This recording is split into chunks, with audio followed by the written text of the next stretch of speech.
is going on, everyone? Welcome into the Tuesday Track Talk podcast featuring Drew Kreibich, the series director for the Midwest Truck Series. So we're glad Drew could join us. Be a little season preview. We're going to talk everything Midwest trucks and just kind of see how the conversation goes. So, Drew, how are you doing tonight? I'm doing good. We're just getting ready for the season coming up here this week. A lot of stuff still in the works that we got to get ready.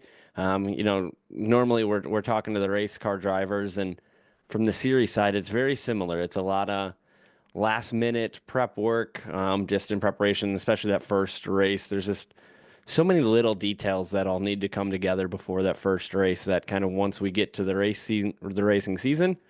That's kind of when the easier work begins. Yep. But we're in cram mode, no different than a race team right now. Cool. So we'll kind of run through. We'll get the conversation started here with a couple questions, and then we'll just see where the conversation goes. And I Sounds was Go ahead. I'll fire the first question. So, um, being a series director, I guess tell us just a little bit about your background, how you got into racing, how you got into this position, and just give us a little background on your involvement in racing, whether it was growing up or where you're at, and just how you got involved and how you got into this position. Yeah, absolutely. So my story is similar to a lot of a lot of the racers, and a lot of us as we were just grown, like we were born into this. My Some of my earliest memories are at the racetrack. My mom worked in the concession stand. I was born in '88. My dad started at La Crosse Speedway, in '87 on the safety crew, and then like 91, he went up to the flag stand. And so I was that kid that was running around since I was 2 years old. Um, where we lived, it was on a main road, and so Saturday mornings I'd head out to the end. We grew up in a trailer court, so I went to the end of the trailer court. And just remember just like hanging out in the ditch, just like waiting for race cars to come by to see who all was going to show up at the track that night, and then I'd end up heading up to the racetrack later that afternoon. But I was that kid that had the flags in the background or down behind the flag stand, from the time I was probably 3 or 4. And these are the days that like my grandma had to make flags because there wasn't the internet. You couldn't just go online and buy them. And so my grandma made a set of flags, had the full custom flag set pull. And then probably, I mean, I did that all the way up to my dad stopped flagging 99. So I was 11. But there wasn't much at the racetrack I didn't do, from running the scoreboard to hanging out next to the announcer. My mom, like I said, was in the concession stand, so there were some Sundays. I don't know if where you guys grew up here, like the sports car club, the Corvette club. They were big at like renting the racetrack on Sundays, and so she'd go work the concession stand, and so I'd be, again, probably 7, 8, 9 years old, just hanging out in the concession stand. Never raced though. Early on, we moved away in '99, and then I started racing when I was 14, and I was terrible. I joke around and say, "You think I'm a bad official? You should see me as a racer because you'd much rather me be as an official." We didn't have the money or the knowledge to really get it done. And then when was it? 2006. We stayed away from racing for about 6 years. So after my dad flagged, kind of did the watch NASCAR, Tony Stewart, and just kind of hung out and watched it on TV. But we moved up to Medford, and the Marshfield was 40 minutes away, but we just never even went until 2006. My dad got a job down there again, so I was 17 years old at the time, and asked if I wanted to go work. And so this is the first time second time I should say, first time as an almost adult that I started working at the racetrack. Before that, I was like, I'd help out at the go-kart track. I was like the rookie flag man for the rookie division. So I was like 11 years old flagging the rookie division. Probably not the class that needed a rookie flag man if you've ever been to a go-kart track. Um, but yeah, so then 17, I started working corner worker, and then staging at Marshfield. And then unfortunately my dad passed away later that summer. And so it was like just God's timing of getting me back into racing right before that all happened to be like, hey, this is what you're going to go do. And so then I moved back to La Crosse that following year and joined the safety team, which I think it's like, I don't mean this in like any disrespectful way, but like joining the safety team is like when you push the broom in the race shop. you get your feet wet in it, and Yep. you get to see the cars, you get to be close, you get to learn what to do and what not to do. And that was a really good position for me to be on for 2 to 3 years, and then from there transitioned roles up into the tower at Lacrosse and worked really close with their race director. And then 2012, Matt Panier called me. I don't know if you guys know him. He was announcer at Mid-Am and had just kind WIR. of helped, yep, at WIR and just had taken over helping like full time for Wayne Lensing. So he had just bought the Dells in 2011. And so they were looking for a race director in 2012.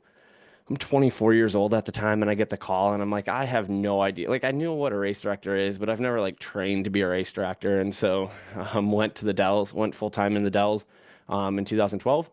And really ever since then has just been race directing. So really helped grow Tundra. And then through that involvement, got kind of hooked up with the truck series because they followed each other for a few years. And then 2018, I basically said full time, like, I'll help you out, John Wood, with the truck series and just everything aligned to kind of get me where I'm at today, 7-ish years later. Yeah. Nice. And you talked about series director and all the work that you're putting in now, touched on the off season a little bit. We talked to Bryce on the driver's side, you mentioned he's cramping a little bit as far as trying to get everything going. As a series director, what kind of things are you doing in the off season to prepare for the next season or even reviewing the season before? Yeah, so we do a lot. My goal is to get the schedule out by November every year, because our teams they're blue collar teams and they need to get vacation time in, especially from a seniority standpoint. So for a lot of people, the first of the year hits and it's like a rush to get vacation days in. And so our goal is to get it by Thanksgiving. It never happens. It's like one of those like, hey, let's have this as a goal because that way we give ourselves a little bit of time. So we start working the schedule basically right as soon as the season is over. In most years, it doesn't take that much work. However, this year we lost two tracks that actually started to move a whole bunch of dominoes. So we lost Milwaukee and Wausau. And with that, then the Midwest Tour started to rearrange their schedule. And so if you've taken a look at it, like, that Wausau date, that the weekend of the Deachins is now that's moved up to now be at Madison. And so it's like all these dominoes started to fall. And so us kind of following the Midwest Tour, we needed that schedule to be done first. But at the same time, we still were talking to racetracks and say, hey, we got what dates work for you, and so we branched out to back to Hawkeye Downs this year. But we needed to know what exactly where there's going to be other dates that maybe we need to be at. Yep. Last year we did a 3 race in a row, 3 weekends in a row, which for us is we never want to do that. But Grundy was right in the middle of that. But if you've looked, Grundy's now later into August, which then moves other dates around. And so, like I said, it was a big chess piece there in November. And then we go to PRI, myself, my wife, and Sean Buckingham and his wife. So Sean's our lead technical director. So we go to PRI either the first or second weekend in December. And then once we get through that, we really start to hammer out rules. And so early January was our rules meeting, our competition meeting, where we give the teams an opportunity to talk. We sit down and kind of go through the rule book, what went well, what didn't. And then right after that, it's okay, now let's get the rule book out to everybody. And then for us, we do our banquet, our championship banquet, the first weekend in February. And so kind of the month of January is leading up to the banquet. And then it's some sponsorship stuff. Bryce hit on it too, is trying to get those sponsorships agreed on, kind of reach out to everybody. And then we do flag sponsorships and t-shirt official sponsorships. And so it's planning all of that because especially with some of these lead times, you have to get this stuff ordered by the end of maybe mid to end of January to make sure that we have it for the icebreaker. Last year, we actually didn't have the flag in time because it was supposed to be a 6-week lead time and it ended up being about a 12-week lead time. And so we have to get so much of this stuff done early to then, like I said, once we get to race season, it's really turnkey. It's going through other procedures. It's registration. So my wife and I also handle the back-end registration. And so it's getting all that. And then it's things that most fans don't even realize that need to be done, like the sponsor binder, like for the announcer. Like we need to have a full-on binder so that way when we show up to the racetrack, the announcer knows what he's talking about Yep. in terms of drivers, where they're from, sponsors, all of that. And so it's not hard work, it's just work. Yep.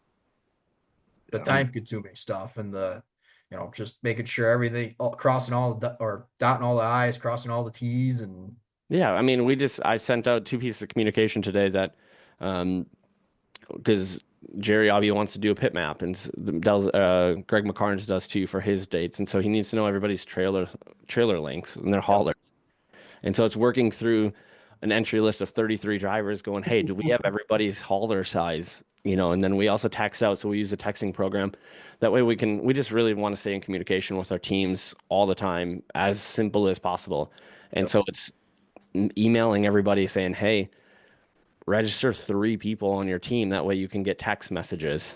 Again, if we don't do that, we don't have their numbers. And so, like I said, it's not hard work. It's just tedious to help us. The more that we do now, the less that we have to do later, and the easier it actually is for all of our drivers. And so, we bust it really hard in the off season to make the season much easier for everybody. and especially from the fan perspective side, I think Kellen can attest to this too. Like programs are so smooth when you get to the track, and it doesn't seem like there's a lot of effort put into it. But then, obviously, having this conversation, like you just realize how much is put in. It basically is a full-time job to get Yeah, it together. yeah, and we do all the social media stuff too. So we're in communication with all the sponsors, coordinating the social. Um, Something that I would like help with at some point. Yeah. But it is something that I've put in the work to get it to where it's at, and so it's hard to give up that control now. But yeah, from the fan side, like just seeing all the stuff that goes into this, I think gives you a different perspective of when you get to the racetrack, like at 4:30 for qualifying and a 6 p.m. show, to understand all the time that's gone into leading up to this point. But if we wouldn't be doing it if we didn't want to be doing it. None of us are out here making a ton of money doing it. So it definitely comes from that passion. No different than the racers that are putting in all the time and the energy on their trucks. We do the same with our series. Yep. So you mentioned the series, obviously Midwest Truck Series. For those that don't know what the Midwest Truck Series is, give everybody some insight. What is it? What kind of tracks do we go to? Schedule, just anything and everything involved in the Midwest Truck Series. Yeah, absolutely. I think we have one of the coolest things going right now in the state, because there's not a big asphalt show that we're not at. Um, I've gotten told I need to stop calling ourselves a support series, but we're very okay with that. Like we know who we are. Yep.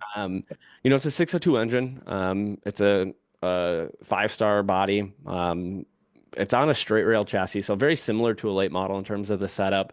So if you looked underneath it, very similar, but there are differences with it. That, again, I'm not a chassis guy or a technical guy. I joke that my dad taught me how to build computers, did not teach me how to change my oil. And so that's why we have a technical director. I know enough to talk about them a little bit. But what sets us apart is that we've really taken economy to heart, to keep racers from spending the money that they don't need to spend. And so we're on a 1 tire a night show. So we start with 4, and then each night they get 1 new tire. So that just obviously keeps the cost down right away. And then we limit a lot of what they can buy. So it's not keeping up with the Joneses type mentality in the truck series. You're not going to be able to outspend somebody in the truck series. Yep. We tell you what MSD box you can run. You have 1 part number for a header. You have 3 different brands of shocks and 4 different series of shocks. In sealed, the difference in sealed, and so we're not spending $800 a corner on shocks. You're limited to the 602, like I said. So they used to be $3,500, and now they're $6,500, but they're still very affordable in terms of racing. A 6,000 chip RPM limit, and so you're not gonna turn these things where you're needing to rebuild them every off season. In fact, if you can't rebuild any of our 602, our GM 602 engines. So they're all sealed from GM, and that's it. As soon as you have to open it up, you sell it to dirt. I know you guys are dirt guys. They can open up crates, and we believe that as soon as you open up a crate, the engine builders cannot help themselves. And so they have to be sealed from GM. That's it. Those are the only seals on them. And then, like I said, the one body. And so it just keeps everything affordable for the racer. And the biggest thing is you need everybody to show up, or a majority of them to show up thinking they have a chance. If they don't think they have a chance, they are going to stop showing up. There are plenty of other things to do right now. And so as long as they know that they're not getting outspent, that's usually the biggest thing. And I've seen this from it doesn't matter the form of racing. I used to RC race. And if you RC race, like them, the money in there, they actually went through the same thing. The money in RC racing got so far out of control that they're now doing the same thing on a lot of these tracks. They're serializing batteries and motors, and you can only run certain things because we had $1,000 sitting in an RC car that's not in a box. That's nothing else. It's just literally the car that you put onto the racetrack, and we want a sticker. Like that's it. Yeah. And so we're Wow. spending this money because we can. And so racers are the same way. And so with the truck series, we've sealed the rule book for about 6 years, made minor tweaks, just thing really just to keep the money out of it.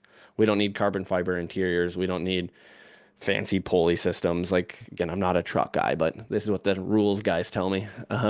So, Air but jacks for the car or anything like yeah, that. like Yeah. there's just certain things that just don't need to come into the series because as soon as you allow it, everybody's going to think they need it. Whether it's the racers, it's the old adage of like, it's not performance enhancing. Then why do you need it? Like you don't Yep. need it then. So fine, we just won't bring it in. And so that's really helped grow the series to what it is today. By my count, we should at some point this year, there's a few trucks that are still being built. We should have about 54 turnkey trucks. So if all of them show up to the racetrack, there'd be 54 trucks ready to race. When we started, I mean, if I went and looked at these numbers, when John took over the series in 2014, the series was almost dead. Pathfinder owned 6 of the 12 trucks that would show up every week.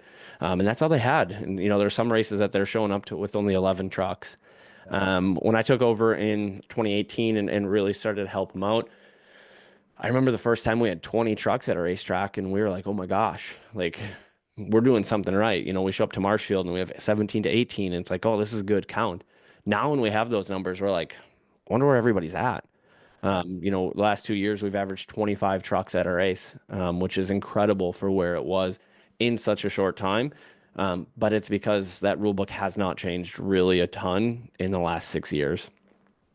And I think like you mentioned in the truck count, like the drivers that are coming in too, like James Swan, like obviously he's a full-time truck guy, 6-time champ. Brad JJ Mueller, he runs every once in a while. You got Colin Reffner coming back this year to run a handful of races.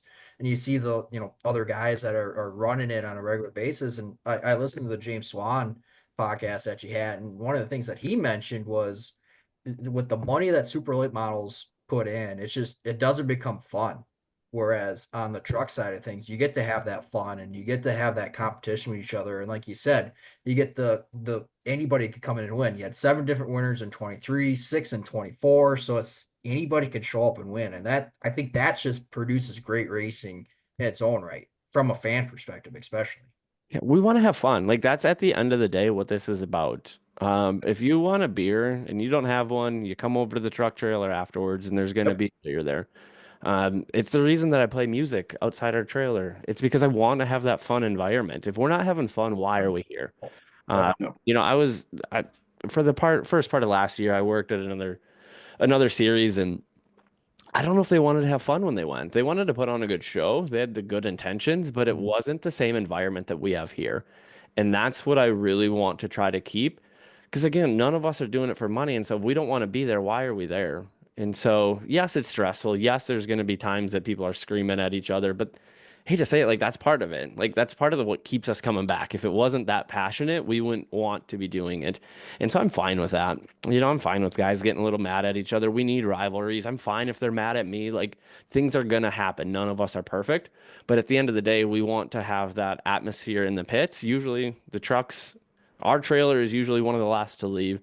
And usually it's Bryce Miller and James Swan battling it out on who's going to be the last one to leave. Like the national anthem of baseball games. Who's the last one that can go in the dugout?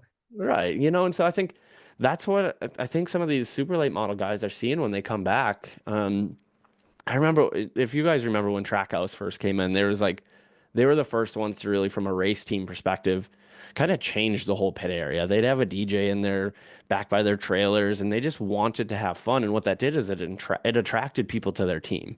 Yep. And that's what we're doing with the Trek series is we're attracting people that want to come just have fun at the racetrack. That's why we try to eliminate the confusion beforehand. We try to over communicate with them. That way they know where they go. When we show up to the racetrack, the trailer becomes the central nucleus. You don't have to worry about where lineups are pitted or posted. You don't have to worry about anything. We sell our own tires. All the communication is out of the truck trailer. And so we put the flag up, and when you're a truck regular, like you know exactly where to go. It doesn't matter who we're there with. It doesn't matter if we're there with another series. If you have a question, you come to the truck trailer. And that makes it so much easier for the teams. Because they know what to do. They know where to go. There's no questions asked. And that just it eliminates one potential stressor of them just walking around not feeling like they know what's going on. Yep. And that's just again, everything that we do is to try to help build that for the future. I'm gonna chime in here on a question. Obviously, you've done an incredible job building up this series, and you're averaging 25 trucks a race, and you're looking at like you said 54 if everybody shows up. So I guess as a director, let's fast forward, I don't know, 3-5 years. Do you have a vision for where you want to take this series? What do you want to accomplish, next, 3 or 5 years, or where do you see the series going? Are there Yeah. any Yeah, big vision things that you're trying to accomplish or you got on the docket? I always have visions. It's why we've kept growing. Um, I think though, at the end of the day, we have to be careful with it because we can't lose who we are. Yeah. And who we are is short track grassroots racing. If we try to get too big, if we try to get bigger than that, it will fall apart. Mhm. So right now we're 750 to win a race. I would like to get that number to 1,000, 1,250 max probably, and then start working on building up the bottom end. That way guys can get, that way they can, that mid pack can keep affording to race. Yep. Right now we pay the same, I believe it's eighth on back. And so, but what that does is it makes you not like, if we're racking for 12, like we got problems. Yeah. There's no need to. It's 2 points in the same pay. Call you the Xfinity series. Yeah, exactly. That's the kind of racing we don't tolerate. I would like to continue to do some more of these like these like one race or like mini series, because as we continue to grow, I mean, you guys, I heard you get one of you was going to 40 races. You have every weekend planned through October. Yep. And we're the same way, and the teams are the same way. And so being able to create this, like last year we created that Midsummer Shootout. Well, BAM joined us this year to increase that even more. So it's a 5 race bracket style tournament, 1,000 to win. That stuff's fun to me. It keeps things like fresh and engaging. I've joked around.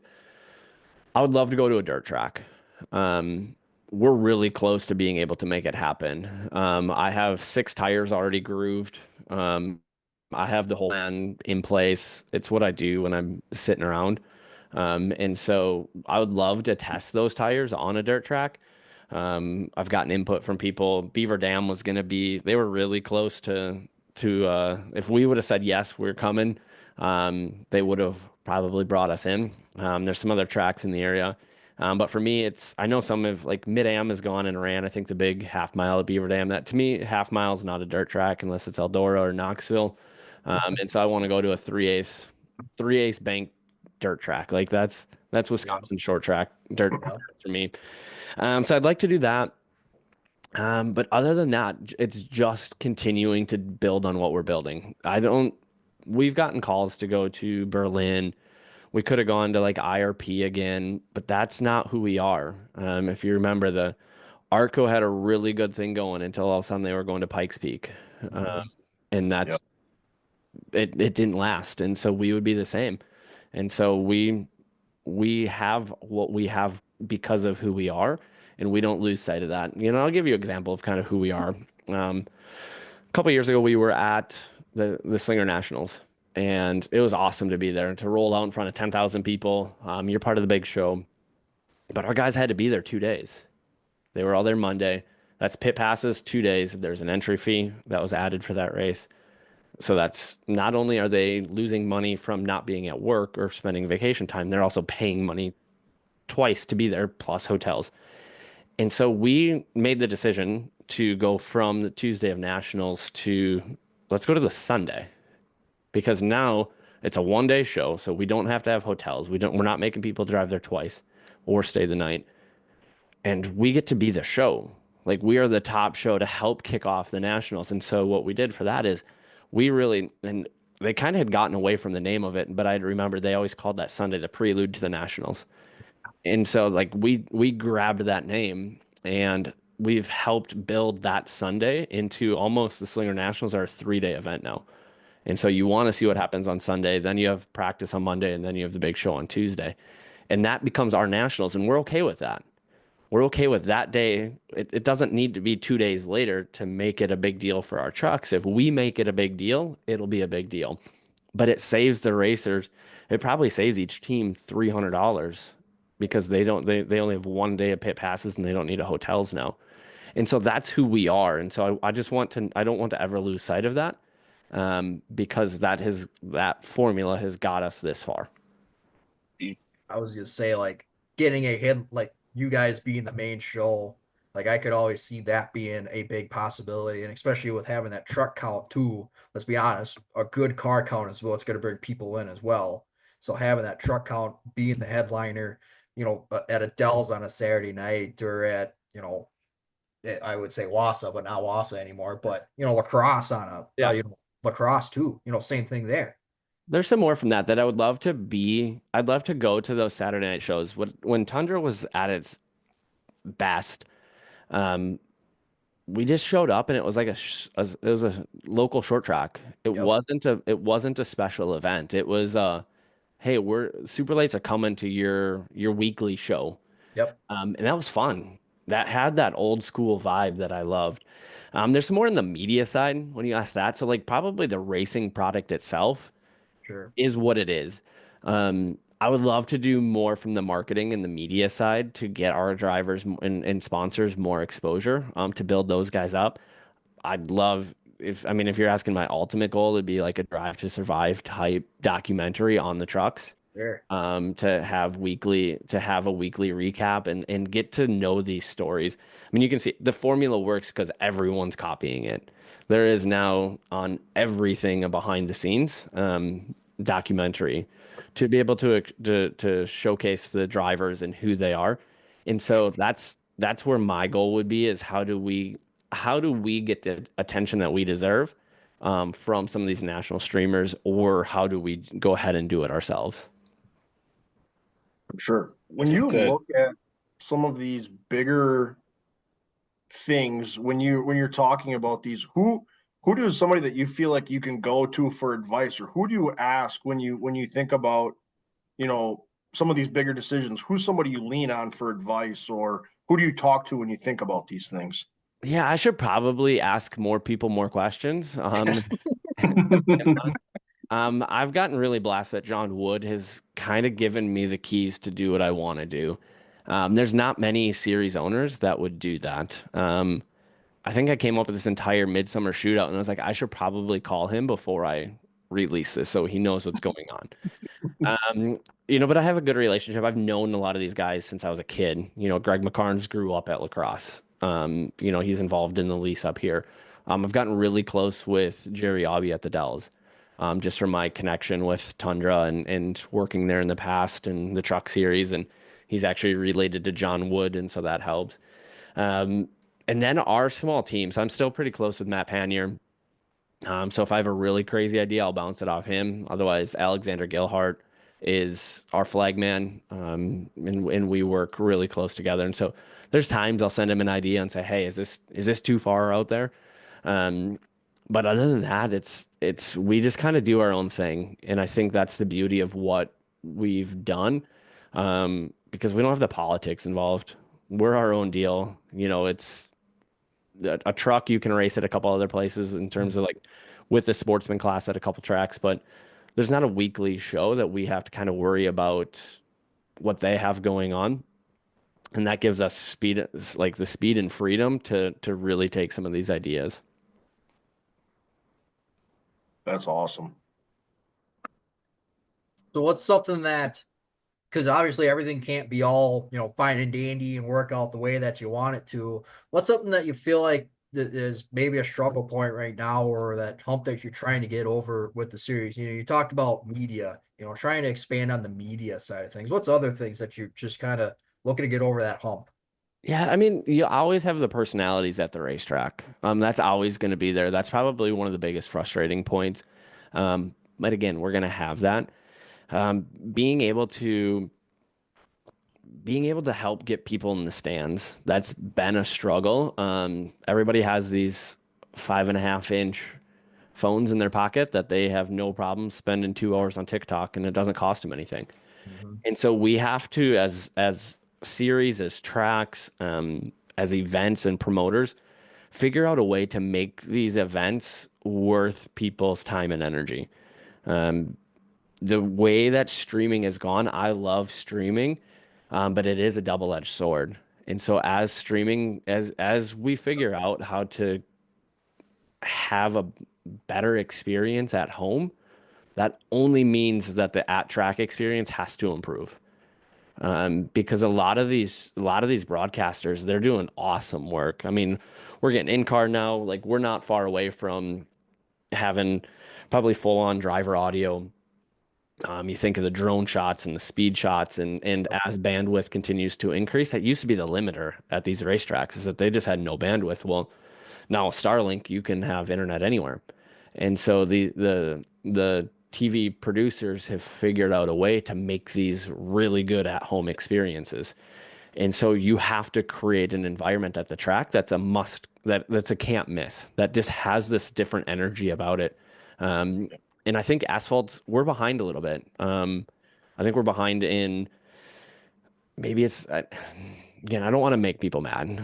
So I don't know who's listening, but we're just gonna say it. But I think dirt racing, you turn on dirt racing, and they make every lap seem like it's the most exciting lap you've ever seen. Yep. Asphalt racing, from the TV side of it, we struggled on how to carry that emotion through, and I don't know where it's from. You listen to a lot of the at-home broadcasts, and they either are aren't as knowledgeable as they should be, or the excitement level is very low, and that hurts the carrying over that at track experience. Because if you're not feeling it on at home, I think you're gonna have a really hard time to want to go to the racetrack. And so, being able to build these events into can't miss events, you know, dirt has so many of them right now that it's hard to say. This asphalt has a snowball. They have fast slinger nationals, I think, are one of those events. Yep. There's probably some other, every race at Bowman Gray seems to be that way, even though the racing's not that good. But it's an event. Even the dome, I was talking to somebody. If you took that racetrack, and you guys are dirt racers, so you can probably tell me if I'm completely off, but if you took that racetrack or that race and you put it in the middle of a cornfield in Iowa, are you going to get 30,000 people there? Or are you getting 30,000 people because it's a dome and now you're creating this momentum that it's just like you just want to be there for the event, the fireworks, the intros, all of that. No matter, I mean, I think last year the front four finished 1 through 4. And so you didn't have that pass or the lead. You didn't have any of that. Yep. Sometimes that happens. And so I think we're just behind a little bit in terms of the at track experience. And then from the broadcasting side on asphalt to create that excitement and that energy. Given For sure. given that statement or those couple statements you just made right there, um, what is your I don't want to call it pitch, but to somebody that's out there saying right now, why should I go to the track? I can sit in my recliner, walk to the fridge, grab myself a drink, and watch a race on TV. What is your counter argument, or what's your pitch to, hey, get your butt in a seat at the track? Yeah, I mean, as a society, we're all becoming very antisocial, that we just don't want to hang out with people. And so there's nothing that beats the energy and the experience at the racetrack if that's what you're there for. Um, being able to hear the cars, smell the fumes, the rubber, you get to hear them, you get to feel them, especially, super late models, 30 super late models, you drop the green flag on it and you can feel them. Um, that's what we're there for. It's that camaraderie. It's that watching that race and experiencing it. Um, but TV's making it really that argument much harder for the casual race fan, because if you're the casual race fan, you you get an awesome experience at home, and usually you get to know a little bit more of what's going on if those in the booth have information to them in terms of what's happening on pit road and the strategies and all that. And so, yeah, that's becoming much more challenging, but you don't get the racetrack hamburger and the hot dog, and you don't get to go hang out with your buddies at the racetrack, and go have fun in the pits afterwards and make it an event. You don't get to do that at home, especially when you're sitting by yourself. I think you I I gotta just we gotta ask this question right away. We chimed in. We asked this question with Bryce. You just talked about it. You don't get the racetrack food. What is Drew's go-to meal when he's at the racetrack? What is number one on the list? I'm a hamburger guy. And I've realized that I'm actually getting a lot cheaper the older I get. And a lot of these race teams, they want to feed us. And so usually it's whatever they have. A good old walking taco at the racetrack, yep, is pretty good. But I'm also like Jefferson, Papa Murphy's Pizza. Like you can't go wrong with that. yep. Yep. I was gonna say, like you mentioned radio, like in car audio, like getting close. We're getting close to that point where we're starting to hear that a lot more. Like I think that's one of the things that has really made it great for me to go to the racetrack. Like I got to meet Jim Brazel over the years, and we sit with him at a ton of racetracks. Obviously, anybody that knows Jim Brazel, he's the radio guy. And I listen to the uncensored audio from all the drivers. Is I think that's a huge drawing point. I tell anybody that goes to a NASCAR track, I'm like, hey, rent a scanner, listen to the drivers while you're there. Like when he started coming to the races with me, Kellen, Yep. like I brought my spare headset. I'm like, all right, pop these on. We're sharing a radio, and now he's got his own. And I think that's how I mean, I like the racing as a whole, but I think that's what it's broadened my horizons as far as how I could experience a race at the track as well. Yeah, I mean, I think it's absolutely a necessity, especially if you're at a cup race, because those Yeah. races get so long. Um, to be able to understand what's going on. I'm probably again, I probably take for granted because I have friends now that are spotters in NASCAR, and so it's like I listen to the NASCAR app and just to listen to them, but you get to feel like you know them a little bit more, and so that's one thing that we're missing in short track racing is you used to have those heroes, those guys that you cheered, you booed, you had like emotional connections with, and so being able to scan and listen, is absolutely huge. We most people don't scan us, but I was joking around with the TV broadcasters. I was like, maybe we need to get like a camera on us in race control, and it'll be like going to Gene Serator and after a foul or Yeah. something like that, and it's like a quick little like, hey, explain this. It's probably just me wanting more TV time because we never get any credit. But I was like, it could be a different insight into kind of what all went into this call, or just being Yeah. able to ask. Then it's not, we'll eliminate all of the hubbub after, like right away, and you get to hear from race control right away, Yep. what's going on instead of the rumors starting. And my gosh, I mean, every call somebody has a favorite, and it's apparently if I listen to all the people I had favorites and I don't like any of them, it was just a different like, hey, what if we wanted to do this? Because it's possible because the TV booth is literally right next to us at Yep. most of these racetracks. And so I think Yep. it's always pushing the boundaries and to go, what can we do with the technology that we have, in a way that we've never even thought of on a short track level. And just how like you were saying, you're set up next to the broadcast booth where I like, NASCAR, they're X number of booths away from the broadcast booth and whatever the case may be. Yeah, you want to talk about firsthand, like, here you go. Yeah, I mean, then we don't have to have any questions. I mean, NASCAR, they have like 15 people up in the tower. They could for sure have one person that could walk over and get on camera, and then we don't have to spend, I don't have to listen to the teardown and wait 3 days for an explanation on why they called it or didn't call it. We don't get that benefit in short track racing. I tell people our goal is 100% accuracy. However, at the end of the day, we're not the ones driving the trucks. And so there's often times that people are more mad at me for missing a call than they are mad at the person that wrecked them. And I'm like, wait a second, if they wouldn't have done that, they wouldn't have put it on me to make a call.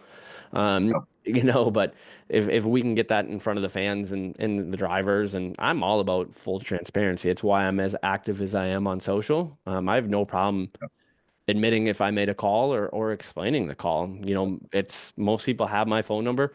Most media, if they want anything, like I'm available to them because at the end of the day, I have nothing to hide. And that also shows it also makes me it holds me accountable to other people as well. And so if I know people are watching, like guess what? I'm gonna try to do as best as I can each and every week. Um, to either be able to have the call, put the people in the place to make the call, or be able to explain the reason why I made the call. Whether you agree or not, at the end of the day, though, if I can explain it, that's the call that's going to be made. For sure. I got a question getting into a little bit more 2025 season, preview. As we look ahead to the 2025 season for the trucks, what are you most excited for? Or if you want to, is there an event that you're like, yeah, you always got this one circled? It's like, I love this event. I guess just what are you excited for 2025? Or is there a particular event? Yeah, what are you looking forward to in 2025? Yeah, as I mentioned before, every one of our races is a big show. And so it's hard to pick one. And I know that sounds cliche. If I like them all, if I had to pick one, something new that we're doing this year is we're doing the both nights of the Jefferson 2 day show. Yep. That's the first time that we've ever gone back to back. And so we're doing a little bit different though, because I don't want that weekend to be what I don't want because we're doing a back to back be the reason that somebody loses the championship. And so we're doing a show points race on Friday. So basically means anybody that shows up through and rolls through the gate is going to get, I haven't decided. It's probably going to be 100 points, which is our winning points total. So you have to be there if you're going for the points. Yep. And then after that, once you start the feature, like once we get going, it's like, don't rack. Like, please. Like, I know something could happen, but we'll have bonus points, like 5 bonus points to win. So that way it's something small. You feel like you earned something. I want to have a badass trophy because I believe that if you have a badass trophy, nothing else really matters. And then we'll roll into Saturday, and that'll be our normal point structure, and then we'll crown a Wisconsin State champion based on the 2 nights. Those both nights will be not to be confusing, but both nights will have Wisconsin State championship points awarded. Yep. But Friday nights only show points. Saturday night is our normal point structure. I'm excited to see our race at Grundy. I mean, last year when we went down there, it was supposed to be 85 degrees or something like that, and then we had 6 inches of rain in 2 hours and got washed out. And so I'm excited to go there. Obviously, the Jefferson race the Slinger race is always fun, being the nationals. Again, help kick that off. And then we're heading back to Dells 3 times. We ended at Fest last year, and I didn't like the feeling of that, so we went back to the following to end the championship up in their big victory lane and all of that. So yeah, I'm excited to see how that Jefferson 2 day show goes. I always like going to Slinger. I'm a Dells guy at heart. I absolutely love that racetrack, and then Fast, and that's mainly because it's 8 minutes from my house.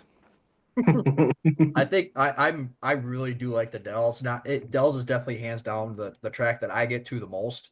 But I think that Jim Sauter Classic race at the Dells, I don't know what it is. It's that time of year where it's just blistering hot, and it's just the track that is. I think that just puts on an absolute show.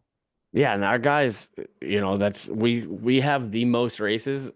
It's Madison and Dells are the 2 tracks that our series has the most history at. And so our guys have a good notebook. They put on a heck of a show 9 times out of 10. There's not many. Some of those Madison races, the leader might get checked out, but if you look second down back, usually there's battles. Yep. But usually the Dells is it's tight there. And so yeah, it's under the lights. It's the only time that we run under the lights at the Dells. Could be the other thing.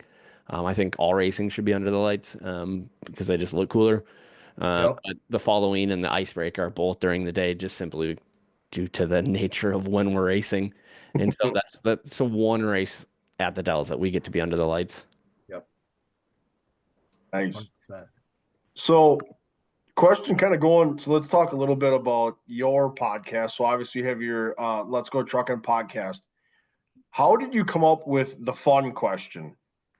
The fun question's always my 10-year-old daughter. So we have this box of questions that I just say, "Hey, we have another podcast. Can you just go pick out a card?"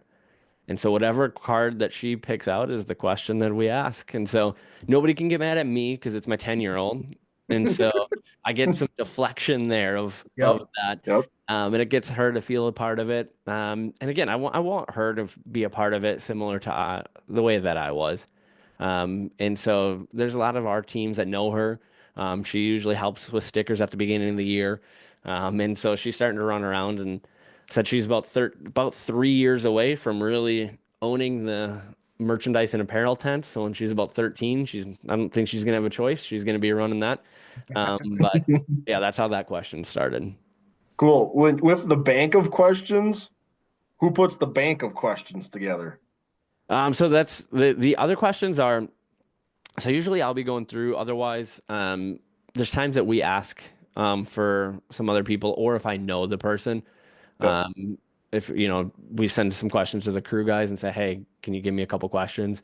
Maybe Yep. something that I don't know about. Maybe again, the road trip was one with Clay Kurtz and just some inside information into maybe some things that are going on with the race team. And so, yeah, well, so we put that together. Otherwise, there's just a small group of us to say, "Hey, we're with this person on anything you want to know." Cool. So you talked about the dirt. You're thinking about getting on the dirt. What are some other big things that you could maybe shed a little light on that you're working on for the truck series? Again, my problem is as soon as I come up with an idea, I send it out. Um, we were close this year to doing getting back to Madison for 3 times. I'm not usually a huge fan of going to a racetrack more than twice. But the Dalles we've called that the birthplace of the Midwest Truck Series, and so going to Madison 3 times, I was completely okay with. And then we were gonna put together a Triple Crown series. And so again, just to allow some of those guys, those are usually our bigger races. I don't know why I don't have that same desire to do it at Dalles. I think it's a few years ago, actually probably 10 years ago now, they used to have the Triple Crown series. We're all getting old. And so like kind of bringing that back. Another thing I would love to do is I posted out online, like, what are the crown jewel events? And so I'd like to kind of solidify what those crown jewel events are, and then put together something, either a bonus to win 04, which I The old Winston Million.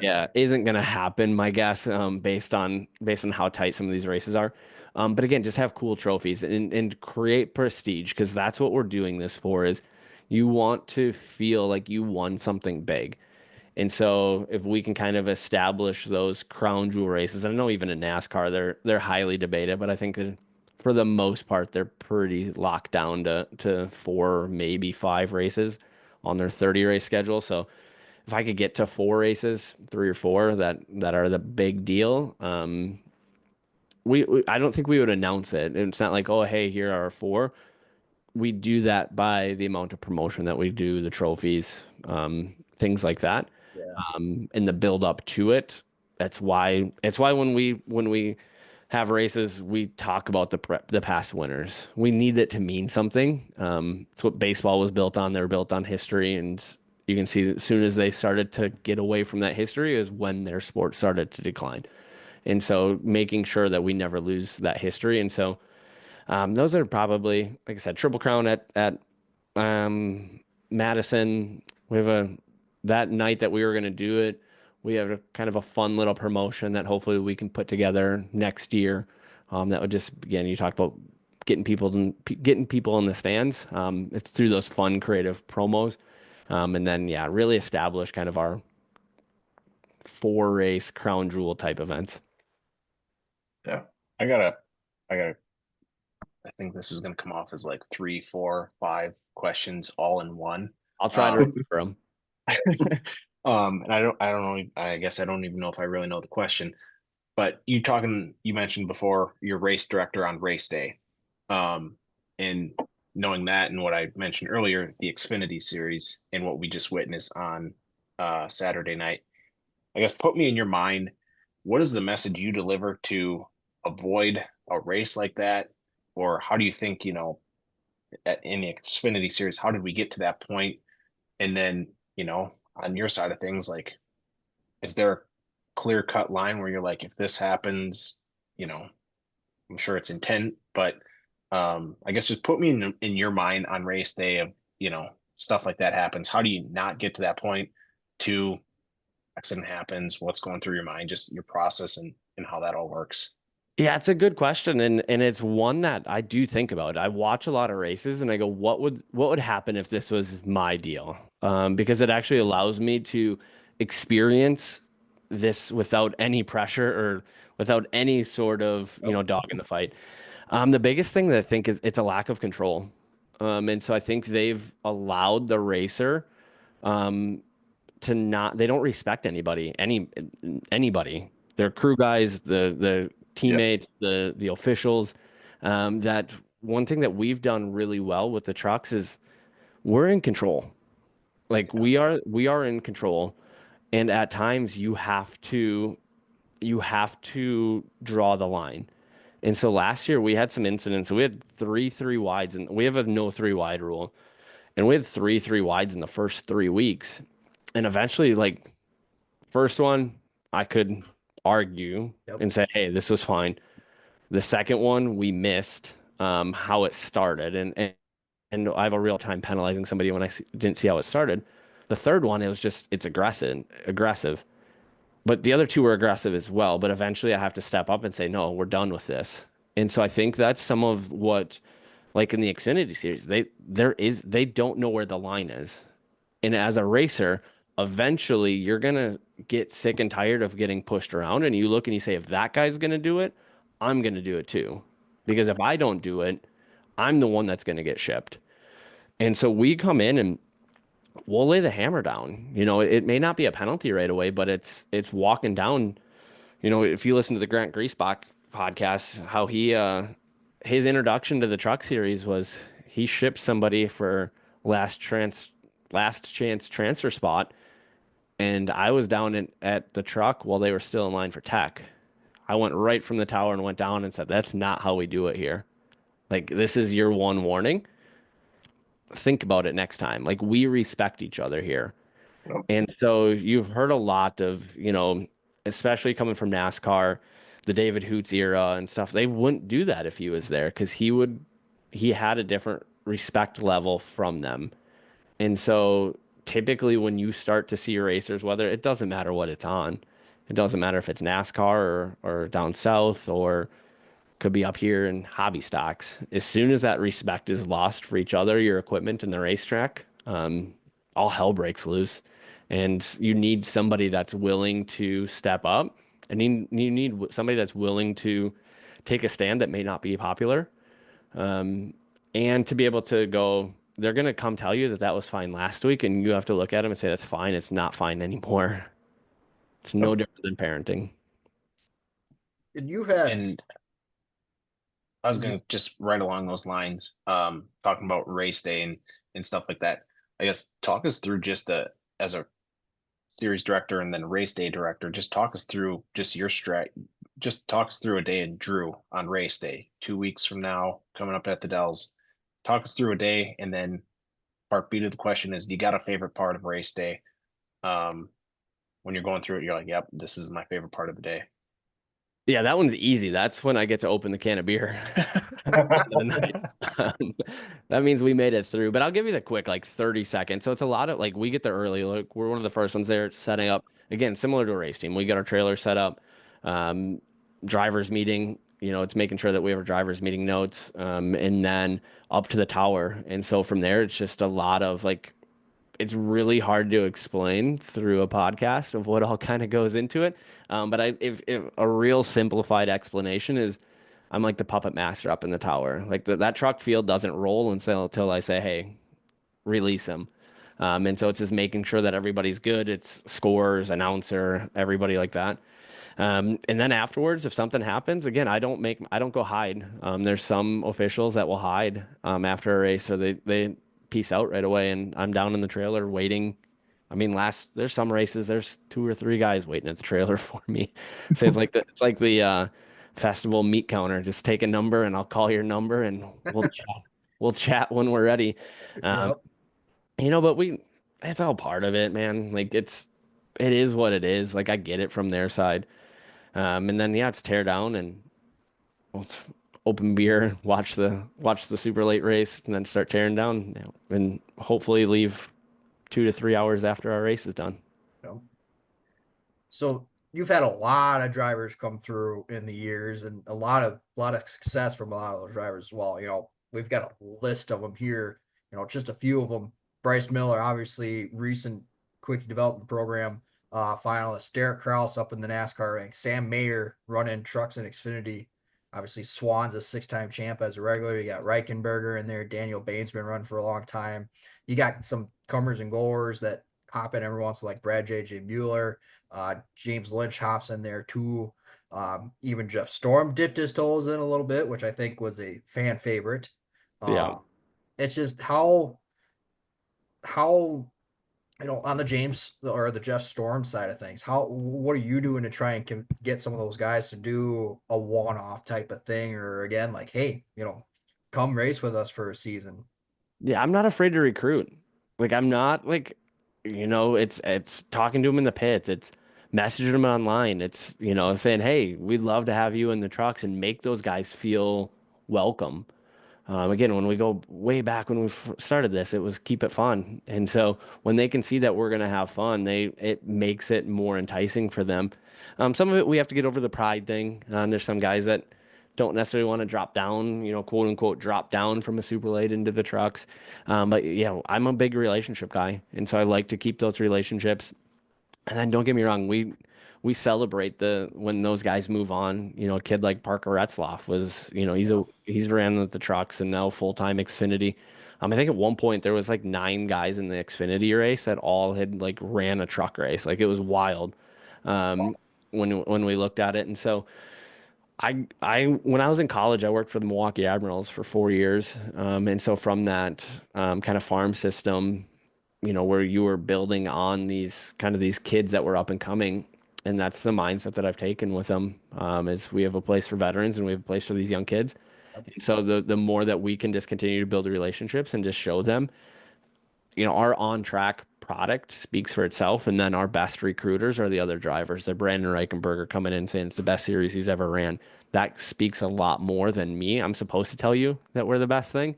But when the racers stick around, and when racers are smart, when they see other people starting to do it and they start to see it grow, it's going to pique their interest. They're going to start asking questions. And most of the people that we want to leave the series run themselves out, and the ones that we want to keep around stick around, and they become lifelong truckers. And again, we just build relationships and we like to have fun. I guess I'll put myself out there and you can talk to me about this. How do you feel? Because I feel like we kind of parallel here. One thing I've kind of griped with is like in the NASCAR series side of things, Kyle Busch is always notorious for coming down and hopping in a truck. And I'll be honest, it frustrates me a little bit because when you got guys like, Fenhouse, Majeski, and Kyle Busch comes down, he's got a rocket. And it's like, he's going to win a race that Kraus or Majeski or, some of these guys would have a shot at winning. I guess should I have that view, that mindset? Because you're talking about like Storm coming down to a truck race. Should I be upset about, stuff like that? Or how do you balance that, I guess, for somebody that's a trucker, this is how they make their living, and now we got big dogs coming down and gonna be racing with you. Yeah, I think you need to get over it. Okay. Because at the end of the day, like Got it. we saw this though, and I went through this. Majeski jumps into a truck, has to start in the back at Lacrosse, Yep. and he won, Yep. and he got like tongue in cheek booed, like it was a fun boo, and it frustrated some people. And I said, look, at the end of the day, there's one guy in this field that gets paid to do this for a living. Yep. He should beat you. Like I hate to say, like that's fine. Like Yep. if he beats you, that's because he's better than you. He can drive that truck much different. He's giving different feedback to Toby. Like that's okay.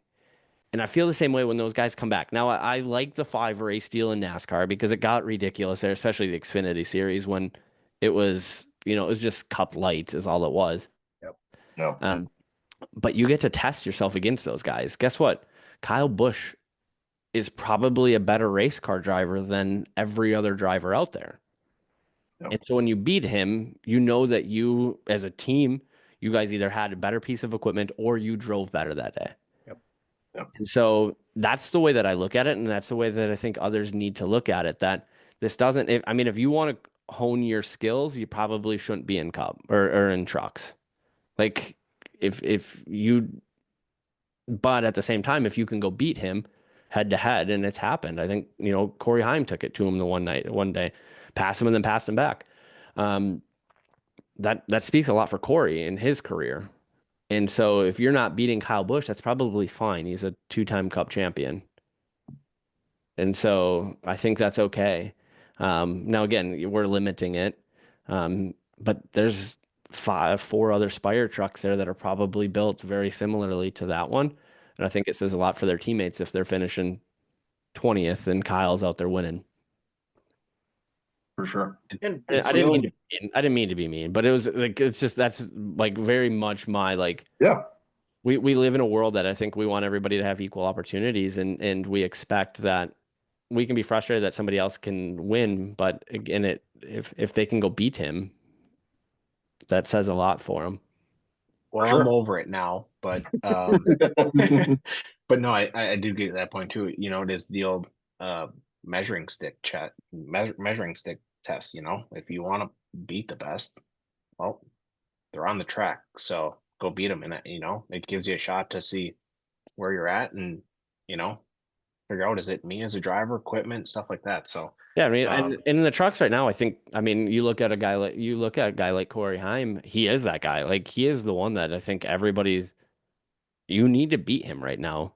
That Yep. truck, and it's not just the truck, because there's 3 or 4 other Tricon trucks out there that don't seem to be quite as good as that 11 truck. And so it's whether they're doing something. But Corey, you look at Corey's improvement the last couple of years, and he's gotten a heck of a lot better. And so, but there's a lot more competition that's towards the top, and I'll say like the top 5. Like they're all pushing each other up there. Yeah. But you see Corey when he gets into an Xfinity car, and he's pretty quick in that too, in comparable equipment. And so, I don't have a problem with those guys coming down. Now, where I would probably have a problem is that Spire 7 or 07, whatever one they're going to put it in, is like that all-star truck that it's just like they just constantly put a Cup guy in there. Yep. But I think once we get to the playoffs, none of those guys can be in it anyway. So, yep. And I think, For sure. I listened to the Parker Kane interview that you had, and he mentioned Milwaukee. Like the first time he went to Milwaukee in the truck and the learning experience that he got in there. And he said that Chester Ace just blew by him going into one, and he couldn't believe how deep he was going into the corner compared to what he was doing. Like that's where I get like Majeski and Storm and Refner, like them guys hopping in the truck, and you get a chance to be behind them. That so much of a learning experience that you get, because you see the lines that they're running, the break points that they got, and just pure racing craft that they got. And you just 1 or 2 laps that you could sit behind them, you just learn so much out of it. Yeah, and don't get me wrong, like it's not if all of a sudden we become super late model lights, it could hurt the bottom end of the field. Like guys could eventually sell. But my thought process is right now that there's enough movement on these trucks that it seems like every time, again, hopefully that people don't take this out of context, but every time that these trucks are getting bought and sold, it's like we keep adding talent to the field, which only makes the top to bottom that much bigger. You know, we had a race at the Dells last year that the top 24 trucks or top 25 trucks were all separated by 4.5 tenths. Yeah. Yeah. That's a really tight field. And so you get a guy like Storm, maybe he's going to move it half a tenth. Like maybe there's only Yep. so much that you can do out of these trucks though. And again, the Majeski deal was that doesn't happen anywhere other than lacrosse, in my opinion, or Milwaukee. Kelly Byers did it the same. He did it 22. He started in the back and almost won that race. But guess what? That dude used to also get paid to drive a car on Saturday and Sunday too. Yep. So they have talent, and I think when those guys come into the field, I think it's a mistake for maybe somebody that's struggling to not go talk to them because we've built that atmosphere in the trucks that you can go up to these guys and they'll tell you. They'll help you. They'll show you. We don't have SMT, like they do in Cup. We won't even get on that topic because you just took all their IP away from them. Something that somebody can do. Now all we're doing, we want to know why we're struggling to pass. Well, it's because you gave everybody this freaking data to get them all to drive the same. Yep. If they're all going the same speed, they're not going to pass each other. And so we don't have that on us on the trucks. And so a guy like Majeski is able to drive much different with his feet than somebody else. And so some of these super late model guys, they actually struggle to come back because they're used to big tires and soft tires and more power, that it takes them a few years to get used to the momentum style of it. And so just because they're coming back doesn't mean that they're gonna set the world on fire. But I think it elevates everybody. Absolutely. So kind of looking more on this side of the sponsorship side of things, do you have a list of people that you'd like to thank or sponsors you'd like to mention that have helped you with the truck series? Who would you like to thank as we kind of wrap up a little bit here? Yeah, we have a ton, and I'm not going to be able to get to all of them. Otherwise, we'll be here for another 20 minutes. But some of the big ones are Gandrud Performance Parts out of Green Bay area. They've been a huge supporter with us. They're kind of the dealer for 602 engines. So the last few years, they've given away a 602 engine. So again, their dealer cost isn't much less than the 6,500. We have Weir's Machine and Racing Products. They've been a big supporter of ours, Wagner Automotive. QA1 has been a new partner recently, and they've jumped on board and taken my crazy ideas like a heat race challenge to be able to give back to a guy like Tom Steinbach, who got to be the QA1 champion and so had a $500 product certificate. Legends Direct is new this year. Wabam, Hoosier, Wolfpack Apparel, 5-star race car bodies. They've been great to us. Bassett Wheels, Schoenfeld Headers. Epic Racewear is our new official shirt. So if you've seen those or you see us this year, they designed all those. 608 Graphics, if you need any graphics work, Alan and his team there. And then Forgotten Coast K9, they came on board last year and they help with service dogs for Army veterans as they come back. And so as they kind of transition back, if they need those service dogs, they train service dogs from puppy up specifically for veterans. And so really cool organization out of Florida that's working their way up to us. And then, one of our biggest ones, Pit Crew Barbecue. They've been a supporter for the last 5 or 6 years. Get another crazy idea I had with the Dash for Cash. Similar, we just copied the Xfinity kind of platform there. But they continuously up that and continuously support back. And so we have more MidwestTruckSeries.com. You can have a full list of our sponsors. Quite a few race sponsors this year, which help our overhead costs because it's not cheap to take the trailer to the track and things like the website and all that. So that's where a lot of that money ends up going is into the point fund and our overhead expenses. Cool. Anybody listening, where can they reach out if they'd like to support the series? The easiest way is to follow us on Facebook and Instagram. So this Midwest Truck Series. You can check out MidwestTruckSeries.com. We have a bunch of information on there in terms of schedule points, kind of all of our rules and procedures, as well as contact us. But we're pretty active on socials. We want to do more with TikTok and Reels. It's just, again, matter of finding time at the racetrack. So looking for somebody to help join our team with that. That's maybe looking to kind of branch into some motorsports marketing. We could use some help on social there. We'll give you all the tools. We have all the stuff. We just need good people. So look for us to work on engaging and interacting more on platforms like TikTok. Just again, trying to reach that younger generation, especially that younger racer, as we look to continue to grow the series. If we can start to be the series that they look at when they're 8, 9, 10, when they get to be 14, 15, 16, the hope is they find a home with us. Cool. Well, anyone have any final thoughts as we wrap up? I was gonna say, otherwise, you got anything you want to ask us at all? Turn the tables a little bit, or I'm not normally prepared for this here. So you guys are, when you guys think about the trucks, or when you guys are putting your schedule together, what is it about the trucks that when you see with the Midwest Tour that you guys are like, yeah, let's go check that out? I mean, To me, it's the racing product, and we've said it, like it's the car count and the racing product. The field is, and you've mentioned this before, the field is so tight and it is so competitive from top to bottom that it's everywhere you look, there's a battle for a position. So, yes, we follow the Midwest Tour, but at the end of the day, for me, it's always been the racing product, and you see that, and the two places that I go most frequently are the Dells and Madison, and those are the races that, and you've alluded to it, those are the ones that I just love, those two places in particular, and those put on great racing products. I'm definitely the one that does the 40 races on the year. I've got all my weekends, I've got all my vacation figured out and everything like that. So it's, and he touched on a lot of the points. Like when I leave the track on a Friday night or Saturday night, whatever the case may be, like I'm leaving, like most of the time that truck race is race of the day type of scenario. And, storylines that come out of it too.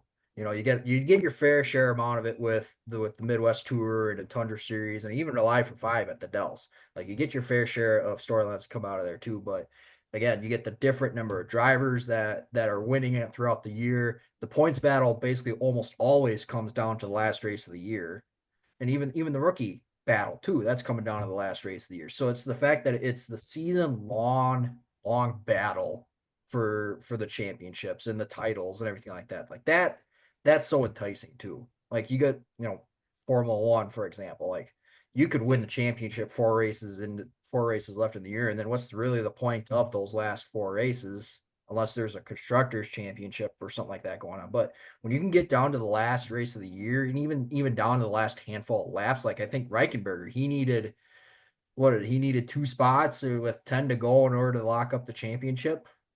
Something like that. Like that's so cool to just to follow. I think it's no gimmicks. It's just like it feels like a pure season. Yep. We at one point in that race last year at Fast, the top 3 were separated by 5 points. Yep. Yep. A 25 lap race. There's 12 laps to go in the season, halfway through, and you can't ask for much more than that. Now, don't get me wrong. Swan one year stunk it up and had like 100 points going into the last race. But you'll have that, right? And so, but I can tell you, there's nothing cooler than showing up at one of these big shows and like stealing the show. Yep. It's a different feeling when you don't have that pressure on you. But our guys are awesome. I was just looking at quick counts. So you're talking Dells and Madison. We averaged 26.7 there the last 5 races. So that you're gonna see a variety of trucks at those, specifically those 2 races. Yep. And I think as we expand more, building more connections makes the experience that much bigger. Yep. Over the last 2 years, me in particular, getting more experience of being back and making more connections, it makes your race day experience so much different. If you don't know them, you're not going into the pits. Yeah, if you're not going into the pits afterwards as a fan, like you're missing out. Like just go talk to the teams, go talk to the drivers. The truck guys are really good usually, unless they have a 3 hour drive home, are usually really good about sticking around and talking to people. My other question for you is going to be your favorite dirt track. Well, they could probably attest a little bit more. So they're the two dirt guys. Yep. They do a lot more watching of it than I do, especially since again, I'm usually at a track every weekend. And I grew up with right in central Wisconsin. So I had four, I had Sands, Marshfield, Wausau, and Dells an hour from my front door. Yeah, you're an asphalt guy. Yep. Hands down. Yeah, I think watching one I'd really love to get to, and it might be in the cards this year. I think I'd like to get to Fairbury for the Prairie Dirt Classic. That's potentially in the works. But the last couple of years, we've gone to the USA Nationals at Cedar Lake, and we've gone for all 3 days. To me, I enjoy Cedar Lake. That's the big show that we've been to, so I can kind of hang my hat on that. But um, high banked 3/8 mile, that's one that I've really taken to. Yeah, I was gonna say that probably the recency bias, but the Cedar Lake experience, and I don't know if it's just what it is for us, but that's always turned into a fun 3-day excursion for the three of us. And so it yeah, I don't know. For us, when you talk about going to races, that on the dirt side, that could be our crown jewel, so to speak. Mhm. Now, I was Camaraderie and whatever. And I think to your point too, the cool part about just the dirt side and the asphalt side, and to your pitch about going to see people in the pits, is just like it's such a unique experience, because it's like when you go in the pits at Cedar Lake and some of these races, it's like when you watch Jonathan Davenport, like that's Aaron Rodgers to some of us. And then you walk up to him and he's just like, if there's nobody behind you, he'll talk to you for 10, 15. And, same thing with your series. It's just, it just is incredibly cool experience. So, yeah, that is yeah, gotta be. you bring up a good point there that I didn't. I've talked about it to some people, and you guys are helping this. Dirt, their heroes are all race and super late models. On asphalt, we usually lose our heroes once they don't make it to NASCAR. Yep. So rarely do they go. Everybody wants to make it to Friday, Saturday, Sunday, and if they don't make it, they come back and quit usually, or go to dirt. Now it seems like, um, but that top level gone seem to be the days of those hero super late model guys, and we need to find a way to keep them around. Um, we lost the Midwest lost quite a few in the last 10 years when you look back through it, and they've either quit racing completely or crew chiefing now or something like that. And so dirt does have that. When you go to a big dirt show, you see Jonathan Davenport and it's Superman. There's not many nicknames on the asphalt side like they have on dirt. Yeah. But it adds to that show because there's this lure about him knowing what he's done and what he's accomplished. And so, yeah, being able to go walk down through the pits. Swan talked about it at Anderson that they Yep. closed the gates and no fans got to go down, and an hour later the lights were off. I think we take that for granted here in the Midwest, probably because we don't know any different. That's just what we've always done. Yeah. And I could go down this rabbit hole, and they know this too. Like when ASA comes to town, or like when URA comes to town, like again, this is a whole rabbit hole we can go down, but having the ability for those local guys or Midwest guys, whatever the case may be, to be able to run with the national guys, show what they have, and then open up the pits for that experience afterwards. So you get the mix of, all right, you got the local fans that are there for their guys, but they can kind of, get the quick autograph from a national guy, or somebody that is doing the national tour coming into Madison or coming into this year's Slinger for the first time, like and open up those pits. It's just, I feel like that's something that we're missing on too, is being able to have local guys race with the national guys. Yeah, we need national guys though that stick around. Yeah. We Yep. need right now it's Thorne, Pollard, Massey. That's yeah. The list isn't much longer past that. And it's just the super late model world, especially on asphalt, has really become that breeding ground for Friday, Saturday, Sunday in NASCAR. And so to be able to connect with a kid like Gavin Bushell, it's your blue collar fan that's drinking his PBR is gonna have a really hard time connecting with Gavin Bushell, Yep. and that's just the nature of asphalt racing right now. And so I think until we work on really showcasing those kids, and they have the ability to do it through social and through, Flow does a really good job at trying to share these kids' stories. But again, that 45-year-old that's drinking the PBR on the hill is for a lot of these national kids is it's going to be tough to connect until they get up to some other level and then come back down. Now they'll feel a little bit more connection. But yeah, the dirt world, I mean, you have a whole list of guys that usually show up to these big shows. And it's cool to watch your local guy that's running Friday, Saturday, Sunday at your local track get to race against them. Yep. For sure. I might have to go check out Cedar Lake though. Yes. Not too far Yeah. from me. Yeah. But yeah, I'm usually at an asphalt track. I'm just like you. To say, Yeah. while we're on the topic, I mean, you're talking dirt. Don't you got a beautiful dirt track in your backyard? It's it's in my backyard, but it's still 45 minutes away. Okay, Dirt yeah, it's not lane. maybe as in your backyard as I thought, but Oh yeah, so like it feels like it is. We have Mississippi Thunder, and then realistically, Deer Creek isn't too far from us either. That's only about an hour and 20 minutes from us.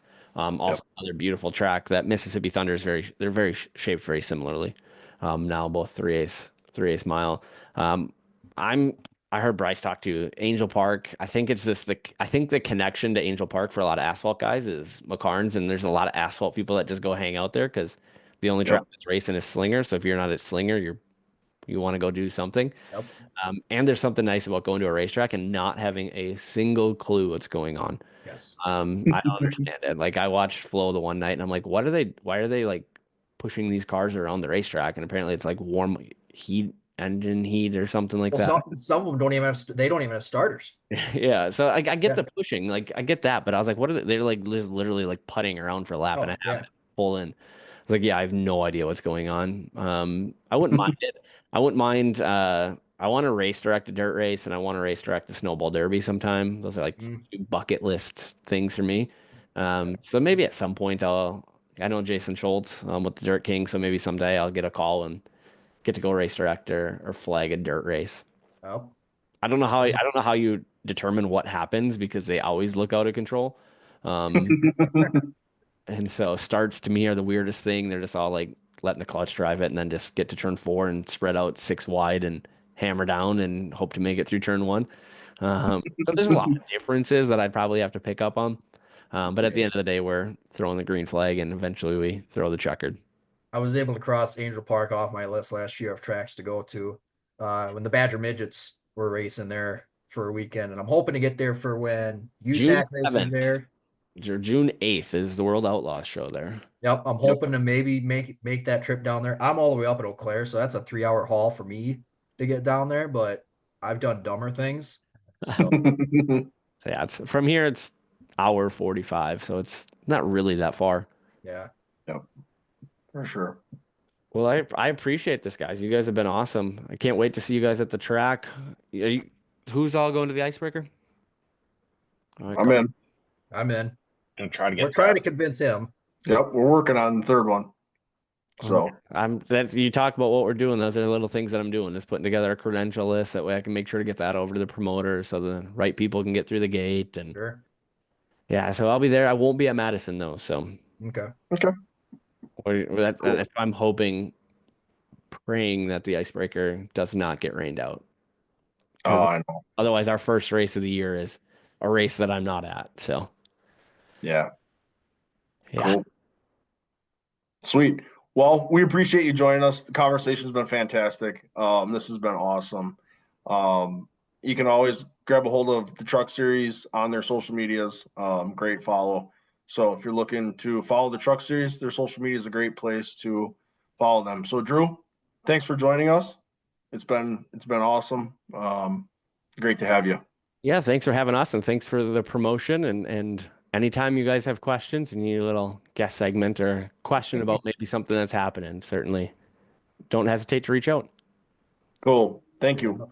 Well, we'll see you all on the next episode of the Tuesday Track Talk.